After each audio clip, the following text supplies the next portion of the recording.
চারিত্রিক পবিত্রতা প্রতিটি নারী ও পুরুষের অমূল্য সম্পদ।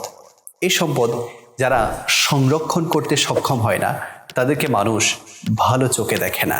বর্তমান সময়ে এক মহামারীর নাম হলো পরকীয়া। যদিও বা এই সফট কর্নারগুলো সবসময় আলোচনার বাইরে থাকে।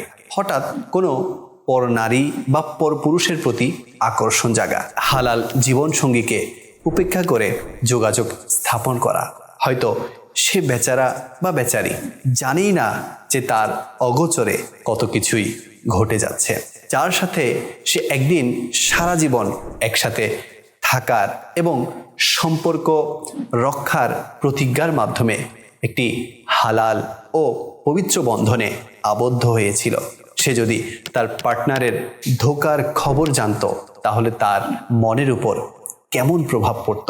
বিবাহ বহির্ভূত এমন অবৈধ সম্পর্কের কারণে সংসারে ভাঙন সৃষ্টি হচ্ছে। পরকীয়ার অন্তর্নিহিত কুপ্রভাব দুটি পরিবারের শান্তিপূর্ণ জীবনকে লণ্ডভণ্ড করে দেয়।